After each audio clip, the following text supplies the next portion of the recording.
لە بەردەم جەماوەری پڕ لە جۆش و خرۆش لە کارۆلاینای باکوور سەرۆک ترامپ هێرشێکی زارەکی تری کردە سەر 4 ئەندامی کۆنگرێسی دیموکرات کە هەر چواریان ژنن و سپی پێست نین. ئەم بیرۆکەی چەپڕەویە وڵاتەکەمان وەکو هێزێکی بەدکار لێک دەداتەوە بەو شێوەیە کە زۆر بە خراپی باسی وڵاتەکەمان دەکەن. ئەوان دەیانەوێت دەستورمان لەناو بن، لەشکرمان لاواز بکەن و ئەو بەهانەمان کەم بکەنەوە کە ئەم وڵاتە مەزنەی دامەزراندووە.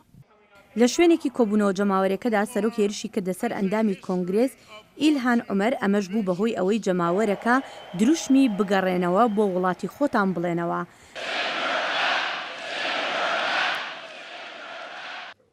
ئەم دەرکەوتنە مشتومڕ لەسەرەی ترامپ لە هەمان ڕۆژدا بوو کە ئەنجومەنی نوێنەران دەنگیدا بۆ وەلاوەنانی هەوڵێکی هەندێک لە دیموکراتەکان بۆ پرۆسەی دەرکردنی سەرۆک، بەڵام لە سەرەتای ئەم هەفتەیە ئەنجومەنەکە هەنگاوێکی نائاسایی ناوە دەنگیدا بۆ شەرمەزارکردنی هەندێک لە هێرشەکانی ترامپ بۆ سەر 4 یاسادانەر و بە نژادپەرستی ناودێری کرد.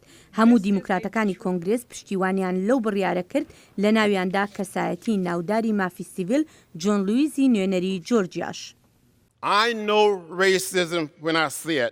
من دەزانم نەژادپەرستی چییە کاتێک دەیبینم، من دەزانم چییە کاتێک هەستی پێ دەکەم و لە بەرزترین ئاستی حکومەتدا هیچ شوێنێک بۆ نەژادپەرستی نییە. زۆربەی دیموکراتەکان لەو بڕوایەدان سەرۆک ترامپ هەوڵێکی مەترسیدار دەدات بۆ کۆکردنەوەی پشتیوانی لەسەر بنەمای نژادپەرستی. ئەمانە تەنها وشەنین، ئەمە وەکو بەنزینکردن بە ئاگرەوەیە بوو تێکدانی مێشک. ترامپ نکۆڵی لەوە دەکات کە نژادپەرست بێت، بەڵام ئەو ئەندامە کۆنگرێسانە وەکو سۆشیالیست لە قەڵەم دەدات و داوایان لێ دەکات لە وڵاتەکە دەربچن ئەگەر بەدڵیان نییە.